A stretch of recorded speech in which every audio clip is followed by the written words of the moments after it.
മൂവാറ്റുപുഴ വാളകത്ത് വയോധിക വീടിനുള്ളിൽ വെന്തു മരിച്ചു. മേക്കടമ്പ് LP സ്കൂളിന് സമീപം താമസിക്കുന്ന ഓലിക്കൽ സാറമ്മയാണ് മരിച്ചത്. എങ്ങനെ തീപിടിച്ചെന്ന് വ്യക്തമല്ല. അശ്വിൻ പാലാഴി കൊച്ചിയിൽ നിന്ന് ചേരുന്നു. അശ്വിൻ, ഈ സമയത്ത് ഈ വയോധിക മാത്രമാണോ വീട്ടിലുണ്ടായിരുന്നത്? എന്തെങ്കിലും വിവരങ്ങൾ ഈ ഘട്ടത്തിൽ എങ്ങനെ തീപിടിച്ചെന്നടക്കമുള്ള കാര്യങ്ങൾ എന്തെങ്കിലും സൂചനകൾ ലഭ്യമായിട്ടുണ്ടോ? സുഹേൽ, ഇന്ന് രാവിലെ 9:30-ഓടെയാണ് സംഭവം ഉണ്ടാകുന്നത്. സാറാമ്മ വർഷങ്ങളായി കിടപ്പ് രോഗിയാണ്.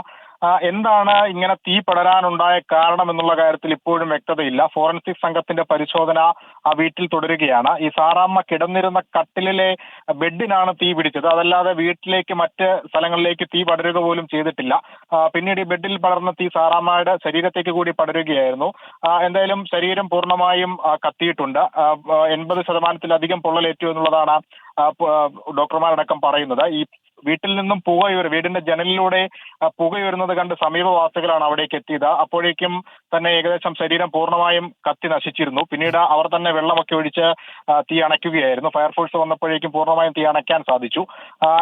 എന്തായാലും ഇതിൽ മറ്റ് കാരണങ്ങളെ കുറിച്ചുള്ള യാതൊരു വ്യക്തതയും ഇതുവരെ ഉണ്ടായിട്ടില്ല. മകൻ മാത്രമാണ് സാറാമ്മയ്ക്കൊപ്പം വീട്ടിലുള്ളത്. മകൻ ജോലിക്ക് പോയി കഴിഞ്ഞ ശേഷമാണ് തീ പിടിച്ചത് എന്നുള്ളതാണ് നാട്ടുകാരടക്കം പറയുന്നത്. എന്തായാലും പോലീസും ഫയർഫോഴ്സും അടക്കമുള്ള സംഘം അവിടെ എത്തി വിശദമായ പരിശോധന തുടരുകയാണ്. സുഹേൽ, ശരി, തീപിടുത്തത്തിന്റെ കാരണം ഇതുവരെ വ്യക്തമായിട്ടില്ല. അന്വേഷണം പുരോഗമിക്കുകയാണ്.